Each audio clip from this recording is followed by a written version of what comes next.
have another example, and in this case, the net ionic equation has already been given to you, and now what we have to do with a reaction like this is look up the standard half reactions in a table of cell potentials and get the right one.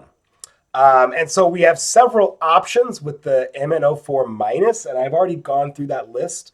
And we'll talk more about that in our live meeting, how to select the best reaction from this, okay?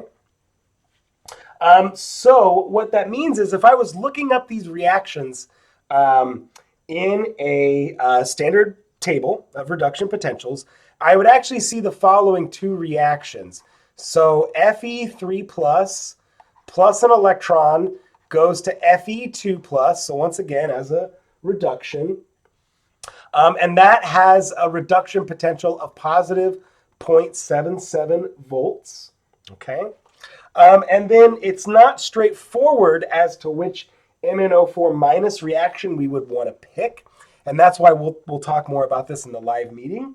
But the one that looks good, the one that we want is the following. It goes MnO4 minus plus 8H plus 5 electrons. And maybe this is already starting to look familiar to you because this is one of our half reactions that we balanced in acidic conditions, plus H2O. And now that's positive 1.51 volts as a standard reduction potential, okay? And so I knew to choose this one because the result in my net ionic equation is just this MnO4 minus goes to Mn2 plus, which I can see right there, okay? So now if I were to flip this manganese reaction, this would become negative, and I would get a negative result adding them together. But if I flip the iron reaction, it'll become negative, but when I add it to the manganese reaction, I'll have a positive cell potential. And we can already see that, right? It's written as Fe2 plus goes to Fe3 plus, but as a reduction, it's Fe3 plus goes to Fe2 plus.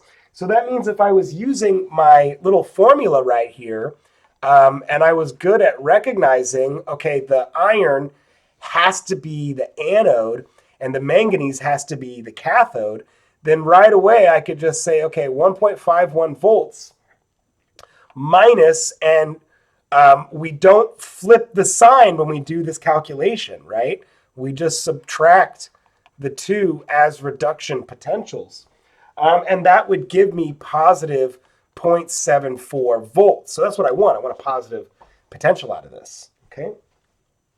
But once again, suppose if I wasn't quite sure about that, then what I'd want to do is recognizing that I've got to flip the iron half because it's, I need to add these together so that it's a positive number. So, and then I can see that in the net ionic equation up there anyways. So that's Fe2 plus goes to Fe3 plus 1 electron.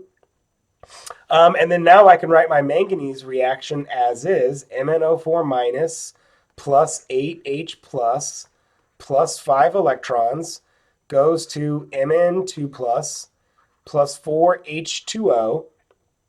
And so this one was, so now it becomes negative 0.77 volts, and this one is still positive 1.51 volts.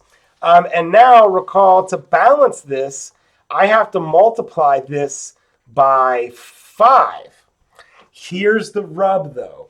When it comes to the cell potential, even though I have to multiply this reaction by 5, and we've seen in previous examples with thermodynamic quantities that if I multiply the reaction by 5, I multiply this quantity by 5. I do not do this in standard cell potentials. And the reason for that is because every one of these reactions that happens, so iron 2 plus goes to iron 3 plus and releases 1 electron. Every time that releases negative 0.77 volts. Doesn't matter that it happens 5 times, right? Each time it happens, it's releasing negative 0.77 volts. So that doesn't change the cell potential. But as we shall see, it does change the amount of work that can be done by this cell. Okay, so all the same, we would still just add these up and get 0.74 volts out of this cell potential, regardless of multiplying it by that stoichiometry.